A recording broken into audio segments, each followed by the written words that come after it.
بسم اللہ الرحمن الرحیم۔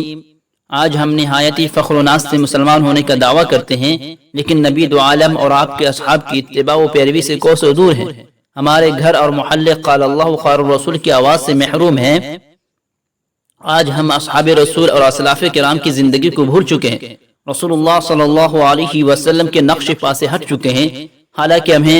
حالانکہ ہمیں انہی حضرات کے رفتار و گفتار، اقوال و افعال سے سبق حاصل کرنا چاہیے تھا۔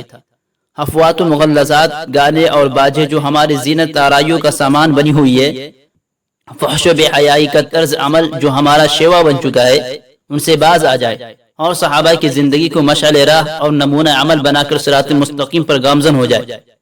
صحابہ کرام نے نبی آخر الزمان سے براہ راست علوم و کمالات حاصل کیے۔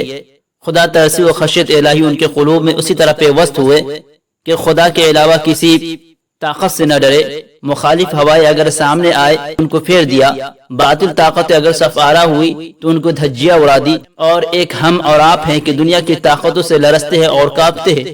محسن آدم نبی رحمت صلی اللہ علیہ وسلم کے رفقا نے جب اپنے اخلاق و کردار کا اعلیٰ نمونہ پیش کیا تو پتھر دل مشرکین مکہ موم ہو گئے، اور جب شمشیر برہ لے کر نکل پڑے تو بدر، احد، خندق و خیبر کو فتح کر لیا۔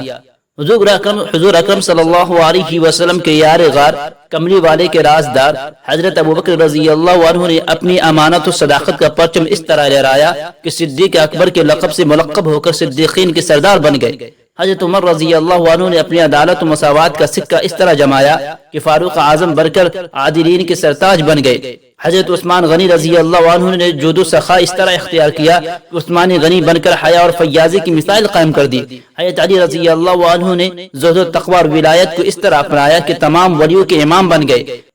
قرآن ان کے بارے میں ارشاد فرماتا ہے، اعوذ باللہ من الشیطان الرجیم، محمد رسول اللہ والذین معه اشداء علی الکفار رحماء بینہم تراہم رکعا سجدا یبتغون فضلا من اللہ ورضوانا۔ غرض اس دنیا میں عزت و ناموری، سربلندی و دبدبہ حقیقی اسی کو ملا جو نبی کا غلام بن کر گیا۔ آپ کی لائی ہوئی شریعت آپ کے اسوہ ہی میں کامیابی و کمرانی کو منحصر جانا۔ غور کیجئے کہ عرب کے بادیہ نشین عرابی جنہیں زمانے کی نگاہوں نے لائق التفات نہیں سمجھا تھا، یعنی توجہ نہیں دیا تھا، ان پر کوئی حکومت کرنا گوارا نہیں کرتا تھا، اور وہ غلہ بان جنہیں لوٹ کھسوٹ، جوا، شراب، قمار بازی، عیاشی و بدمستی کے سوا کوئی فن ہی نہ آتا تھا، دامن نبوی سے وابستہ ہوئے تو روم ایران جیسے سپر پاور طاقتوں کے چھکے چھڑا دیے، اور انہوں نے لوگوں کی گردنوں پر نہیں دل پر حکومت کی، اور صرف انسانوں ہی نہیں بلکہ جنگل کے جانوروں نے بھی انہیں اپنے لیے فرشتہ رحمت سمجھا، باعث خیر و برکت گردانا۔